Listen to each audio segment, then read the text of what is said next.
হরত মুসা ছিলেন আল্লাহর অন্যতম মহানবী ও রাসূল। তিনি বনী ইসরায়েলের কাছে প্রেরিত হয়েছিলেন। তার জন্মের সময় মিশরের শাসক ফেরাউন বনী ইসরায়েলের নবজাতক ছেলে শিশুদের হত্যা করত। আল্লাহর নির্দেশে তার মা শিশুপুত্র মুসা কে একটি ঝুড়িতে রেখে নদীতে ভাসিয়ে দেন। আল্লাহর ইচ্ছায় সেই ঝুড়ি ফেরাউনের প্রাসাদে পৌঁছে যায়।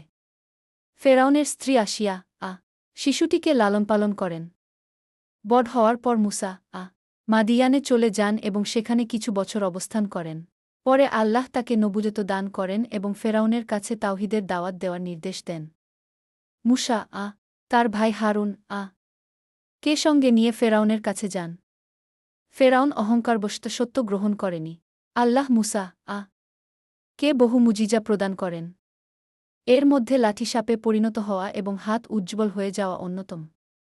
অবশেষে আল্লাহর নির্দেশে তিনি বনী ইসরায়েলকে নিয়ে মিশর ত্যাগ করেন। ফেরাউন তাদের ধাওয়া করলে আল্লাহ সমুদ্রকে বিখণ্ডিত করে মুসা ও তার অনুসারীদের রক্ষা করেন এবং ফেরাউন তার সৈন্যবাহিনীসহ ডুবে যায়।